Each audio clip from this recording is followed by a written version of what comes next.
บองปอนโดยจึกยมทาจังนะบองปอนต่างกันเนี่ยเฟซบุ๊กคือเวียตั้งมันเต็นตรำแต่บังกัดดัก AI โจมาคือทาตั้งมันเต็นบางปอนเวียเตรียมตี verify document บางปอนต่างกันเนี่ยไอ้กระซายยังกรบไปคละไอ้กระซาរបស់យើងគ្រប់ไอ้กระซายយើងគ្រប់ឬក៏ឈ្មោះរបស់យើងគឺត្រឹមត្រូវទាំងអស់ថ្ងៃខែឆ្នាំចំណាត់គឺយើងត្រូវទាំងអស់ប៉ុន្តែនៅពេលដែលយើង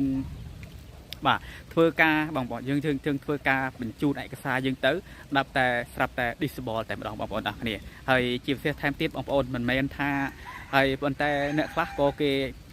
បញ្ជូនឯកសារទៅគឺ Facebook វាទទួលស្គាល់ចឹងទៅប៉ុន្តែបងប្អូនវាដោយសារជាបងប្អូនវាដោយសារតែអ្នកដែលត្រួតពិនិត្យហ្នឹងវាមិនមែនជាមនុស្សដែលធ្វើការបងប្អូនប៉ុន្តែបងប្អូនខ្លះគាត់បញ្ជូនឯកសារទៅវាអាចនឹងប៉ះមនុស្សកំពុងតែត្រួតសอบចឹងណាអាហ្នឹងវាបតហ្នឹងគឺវា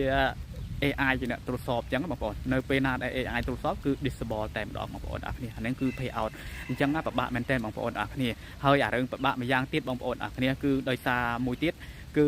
នៅពេលដែលយើងបដូរធនាគារនៅពេលដែលយើងអាប់ដេតឈ្មោះអីហ្នឹងបងប្អូនអរគ្នាដាក់បែងឧទាហរណ៍ថាយើងដាក់បែងបែងវិសឬក៏ PayPal អញ្ចឹងណាបងប្អូនអរគ្នានៅពេលដែលយើងចង់បដូរបែងមកដាក់នៅបែងថៃវិញយើងអាច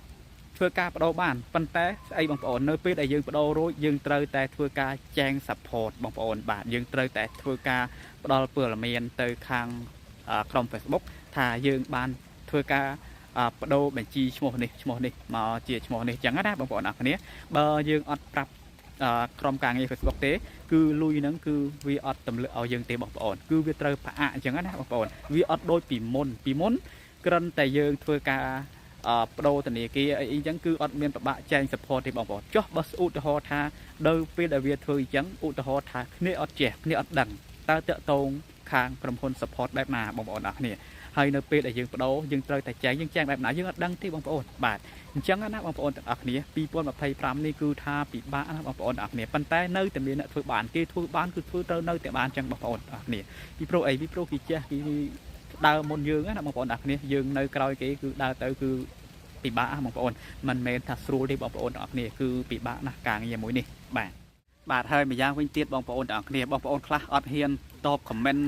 អត់ហ៊ានចូលទៅ comment គេទេបងប្អូនទាំងអស់គ្នាខ្លាចខុសគោលការណ៍របស់ Facebook ណាតាមការពិតទៅ Facebook អត់មានខុសគោលការណ៍អីទេបងប្អូនយើងអាចចូលទៅ comment គេបានណាបងប្អូនទាំងអស់គ្នាបាទប៉ុន្តែគឺថាកុំ comment ច្រើនលើសលោពេកបងប្អូនឧទាហរណ៍ថាយើង comment ទៅតែមួយថ្ងៃអីតង់ comment ទៅគេត្រឹមតែ10នាក់ឬក៏20នាក់ទៅបានហើយបងប្អូនបើសិនជាយើងដាក់50 60នាក់ហ្នឹងគឺវាហាមឃាត់យើងមិនឲ្យយើង comment ច្រើនចឹងទេហើយជាពិសេសថែមទៀត page របស់យើងគឺយើងត្រូវតែតប comment បាទជារៀងរាល់ថ្ងៃបងប្អូនហើយប៉ុន្តែក៏យើងហាមតប comment នៅហៅថាពាក្យដដែលអញ្ចឹងណាបងប្អូនទាំងអស់គ្នាហើយជាពិសេសថែមទៀតគឺកុំតប comment គេហៅថាលើសចំណុះរបស់វាអញ្ចឹងណាបងប្អូនអ្នកគ្នាឧទាហរណ៍ថាវាឲ្យយើងតប comment ត្រឹមតែ